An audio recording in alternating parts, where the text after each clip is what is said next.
Allah Subhanahu wa taala pada malam hari ini bersama-sama kita berkumpul memperingati Isra dan Mi'rajnya Nabi besar Muhammad sallallahu alaihi wasallam, dan juga haul daripada almarhumah Hajjah Wardatul Wartiah binti Abdul Samad. Mudah-mudahan Allah taala mengangkat derajat beliau dan juga seluruh orang tua kita, keluarga kita yang sudah meninggal dunia. Allah taala ampunkan dosa-dosa mereka.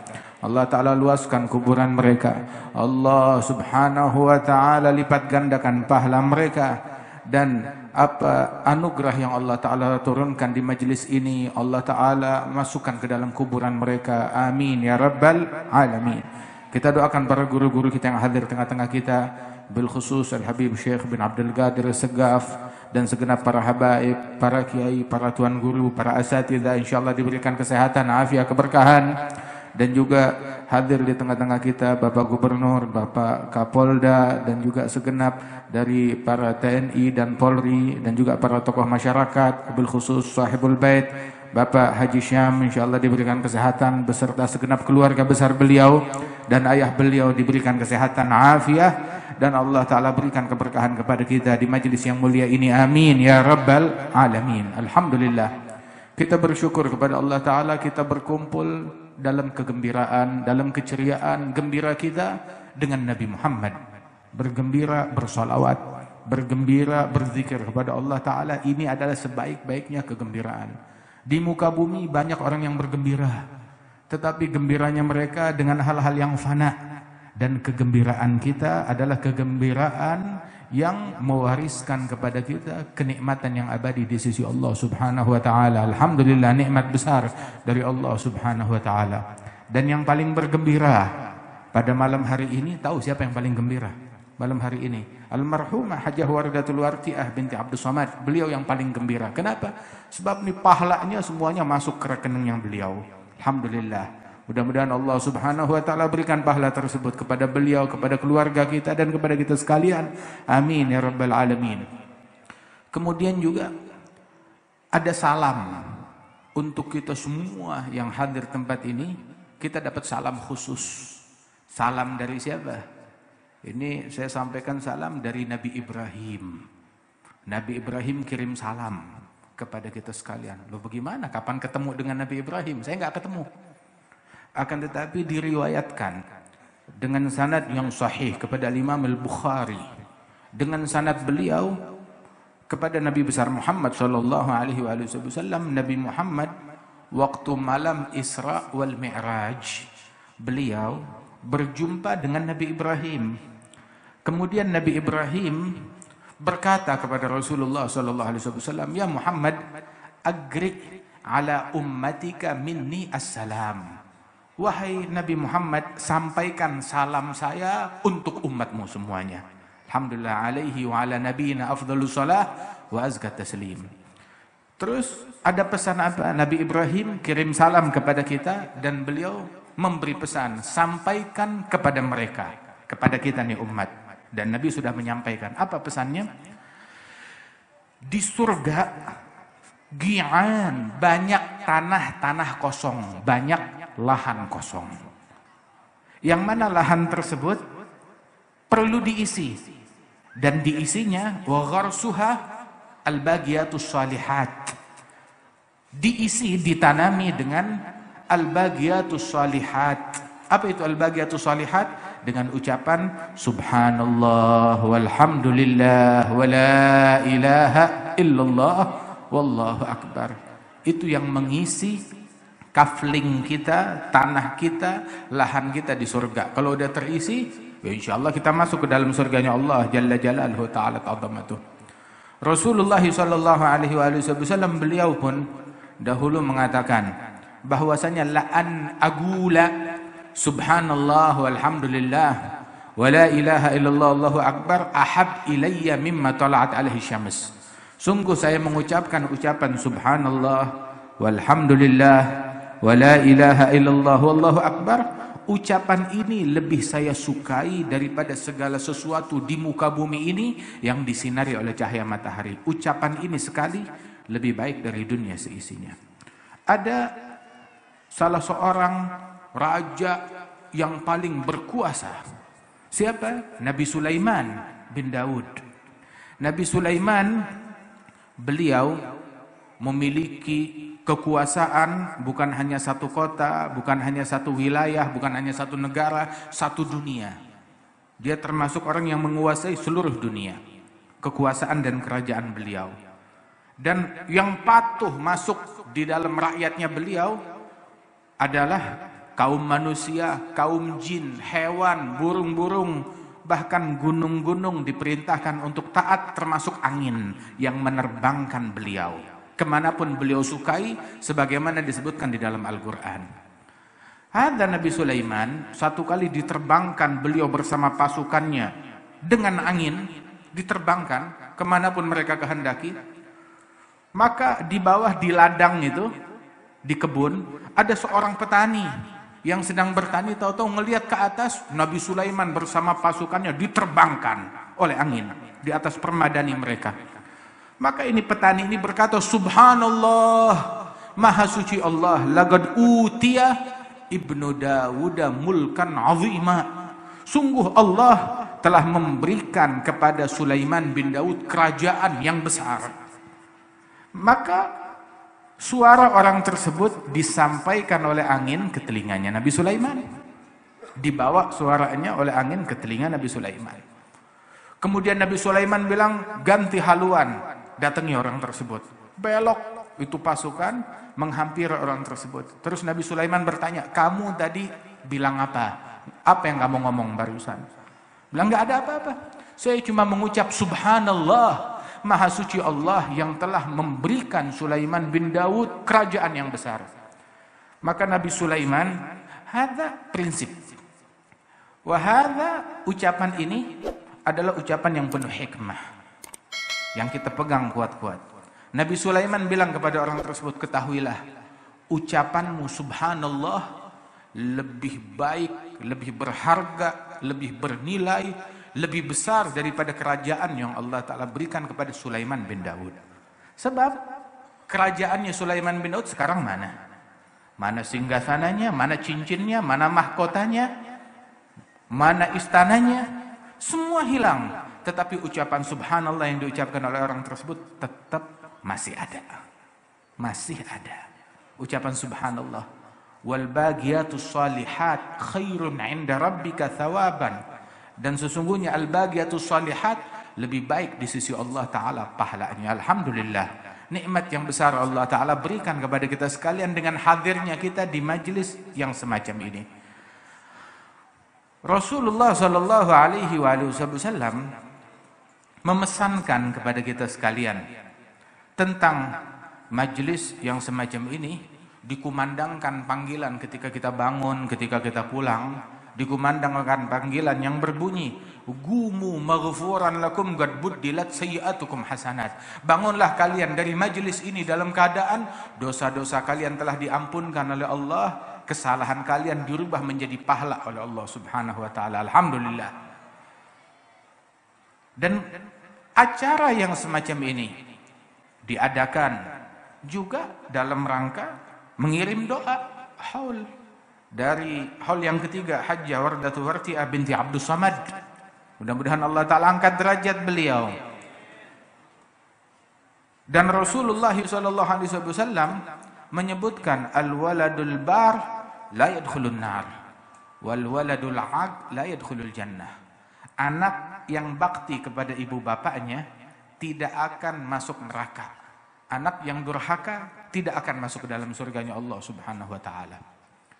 Bahkan tidak ada orang yang sukses di dalam perkara dunia ataupun akhirat. Nggak ada orang yang sukses dalam urusan dunia atau akhirat, melainkan pasti berkat birrul walidain, berkat bakti kepada ibu bapak. Kesuksesan bermula dari situ. Baik sukses urusan dunia maupun sukses urusan akhirat. Sukses urusan duniawi banyak contohnya. Sukses urusan akhirat begitu juga. Sayyidina Uwais Al-Qarni mendapatkan kedudukan yang tinggi di sisi Allah Ta'ala berkat baktinya kepada ibunya sendiri. Bahkan Al-Imam Ali Zainal Abidin Ibn Al-Husain bin Ali bin Abi Talib, beliau itu dikenal dahulu dia tidak mau makan kurma bareng bersama ibunya. Loh bagaimana? Makan kurma atau makan anggur bareng sama ibunya ngambil, dia nggak mau. Bilang kenapa? Saya tidak berani. Saya takut ketika saya mengambil kurma tersebut, itu kurma sudah dilihat oleh ibu saya, sudah diinginkan oleh ibu saya, terus keburu keambil oleh tangan saya. Walaupun dia makan duluan ibu saya, tetapi ketika saya ngambil saat ibu saya makan, saya takut yang saya ambil itu sudah diincar oleh ibu saya, dia mau ambil. Saya takut kualat dan kurang ajar terhadap ibu saya. Wa kana al-Imam Syekh Abdullah Ba'alawi, Syekh Abdullah bin Ali al-Ghuyur ibn al-Faqih al-Muqaddam, itu disebutkan beliau semasa hidupnya tidak berani, tidak mau membelakangi ayahnya ketika berada satu ruangan dengan ayahnya. Nggak berani ngebelakangin ayahnya. Kalau berada satu ruangan mau keluar, dia jalannya mundur terhadap ibu bapaknya sendiri. Allah Ta'ala berfirman, وَقَضَى رَبُّكَ أَلَّا تَعْبُدُ إِلَّا إِيَّهُ وَبِالْوَالِدَيْنِ إِحْسَانًا. Allah Subhanahu wa Ta'ala telah mengatur, mewajibkan agar kita tidak menyembah melainkan hanya kepada Allah. Itu prioritas utama. Dan prioritas kedua, berbuat ihsan. Berbuat ihsan, bakti, berbuat baik kepada ibu bapak. Itu prioritas yang kedua setelah pengabdian kepada Allah Jalla Jalaluhu Ta'ala Ta'zamatuh. Wa kana al-Imam Al-Habib Ali bin Muhammad Al-Habsyi, yang maulidnya kita baca, Maulid Simtud Durar kita baca di mana-mana, itu beliau bilang, sungguh saya semasa hidup ayah dan ibu saya tidak menganggap harta yang saya punya milik saya. Saya menganggap itu milik ibu dan bapak saya. Bahkan kalau demi meraih ridhanya ibu saya mau menjual saya di pasar, dibilang ini budak saya mau jual, saya bakal ngaku, iya saya budaknya, yang penting ibu ridho kepada saya. Sampai seperti demikian upaya mereka di dalam mencari ridhonya ibu dan bapak mereka. Kenapa? Sebab Allah Ta'ala jadikan ridhonya di dalam ridhonya orang tua. Ridhallah fi ridhal walidain wa sakhatuhu fi sakhatihima. Ridhonya Allah di dalam ridhonya ibu bapak. Murkanya Allah terletak di dalam murkanya ibu bapak kita. Barang siapa dia melakukan upaya-upaya untuk membuat Allah ridho dalam hal yang lain, dia melakukan hal-hal yang membuat ibu bapaknya sedih dan marah, maka Allah murka kepada orang tersebut. Barang siapa dia berupaya melakukan menyenangkan ibu bapaknya, tetapi dalam perkara yang lain dia kadang terjeblos dalam dosa, melakukan hal-hal yang membuat Allah Ta'ala murka, maka karena dia berkat baktinya kepada ibu bapak, diampunkan dosa-dosanya, Allah ridha kepada orang tersebut. Masya Allah. Dan orang yang durhaka kepada ibu bapaknya dikhawatirkan wafatnya su'il khatimah. Akhir hayatnya nggak bisa mengucap 2 kalimat syahadat. Itu termasuk salah satu bahaya daripada durhaka kepada orang tua. Waliyadzubillah min dzalik. Saudara-saudara sekalian, Rasulullah sallallahu alaihi wasallam mengajarkan kepada kita bakti kepada orang tua. Kemudian juga ini kita kalau hadir acara haul semacam ini, kita ingat apa? Tentang kematian. Rasulullah bilang di dalam hadis bahwasanya aktsiru min dzikri hadhimil ladzat. Banyaklah kalian mengingat kematian, dan kematian itu diberikan nama oleh Rasul sallallahu alaihi wasallam hadhimil ladzat, sesuatu yang menggempur segala kenikmatan. Orang yang hidupnya paling nikmat di dunia, detik-detik pertama sakaratul maut hancur, kenikmatan yang dia rasakan selama 1000 tahun terlupakan semuanya. Di detik-detik pertama sakaratul maut. Wa inna lil mauti mi'atus sakrah. Di dalam kematian terdapat 100 sakarat. Setiap satu sakaratnya itu lebih sakit daripada pukulan pedang 100 kali atau 1000 kali, sebagaimana disebutkan di dalam hadis.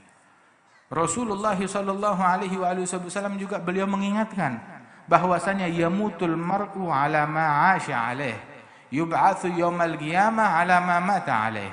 Seseorang dia meninggal dunia keadaannya waktu meninggal dunia seperti keadaannya sehari-hari waktu dia masih hidup.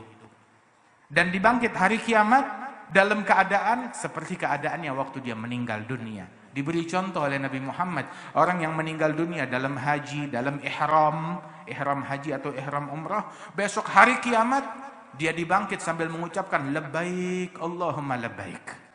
Sabda Rasul sallallahu alaihi wasallam. Tetapi keadaan seseorang ketika dia meninggal dunia seperti sehari-harinya waktu dia masih hidup. Yang hidupnya sehari-harinya bersama Al-Qur'an, yang meninggalnya dengan Al-Qur'an.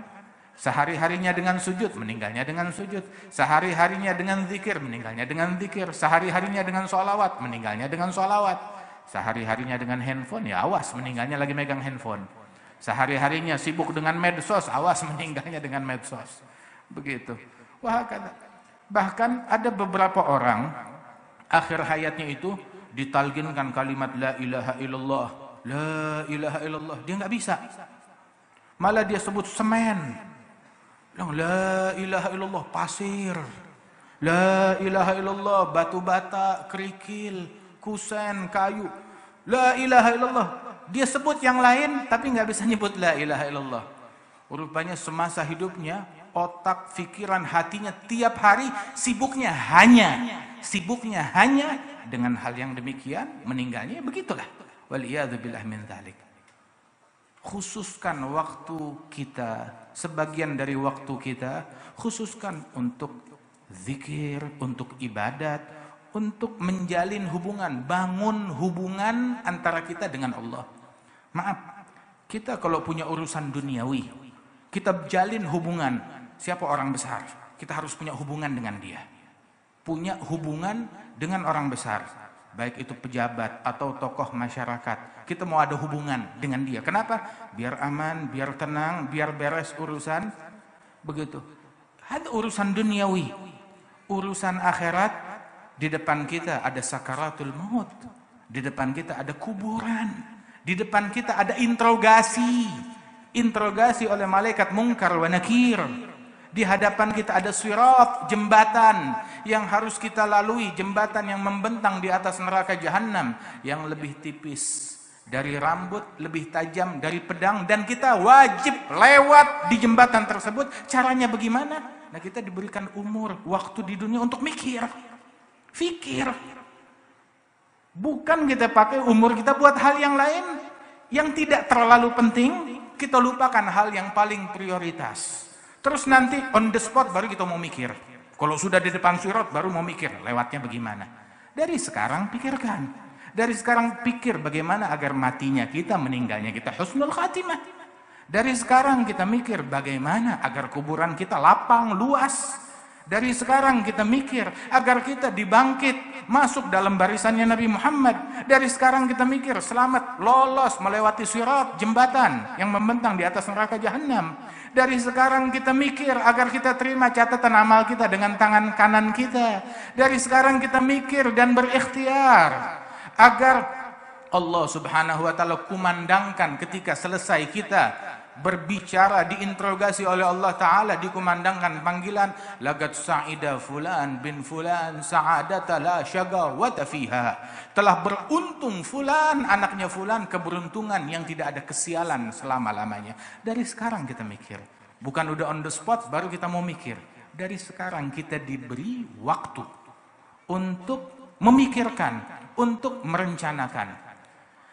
Dikatakan bahwasanya seseorang apabila usianya sudah 40 tahun walam yaghlib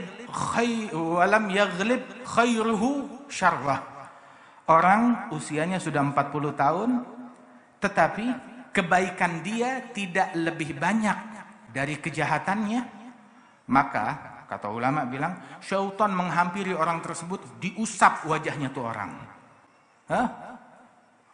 Orang biasanya kalau ngusap bagaimana?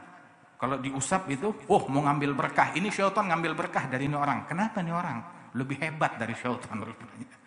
Itu orang kalau usianya sudah 40 tahun, kebaikannya tidak lebih banyak daripada kejahatannya, itu syaitan mengusap wajah orang tersebut sambil berkata, bi abi wajh man la yuflih. Demi bapakku, sumpah, syaitan sumpah demi bapak saya. Ini wajah orang yang tidak beruntung. Na'udzubillah min dzalik. Sampai orang dulu ketika usia 40 tahun, itu kasur ditutup, diikat. Kenapa? Udah nggak ada waktu tidur lagi. Sampai segitunya. Nah kita sih nggak harus begitu-begitu banget. Akan tetapi paling tidak, sholat jamaah jangan kita tinggalkan. Sholat 5 waktu kerjakan sebaik mungkin. Kemudian juga laksanakan secara berjamaah sebisa mungkin, terutama jamaah isya dan jamaah subuh yang disabdakan oleh Rasulullah Shallallahu Alaihi Wasallam. Orang kalau dia sholat isya berjamaah dalam perlindungan, jaminan dan asuransinya Allah sampai pagi. Kalau subuhnya berjamaah dalam perlindungan, jaminan, asuransinya Allah sampai malam. Kalau subuh dan isya berjamaah 24 jam dalam perlindungannya Allah Subhanahu Wa Taala. Perlindungan yang lebih ampuh daripada BPJS.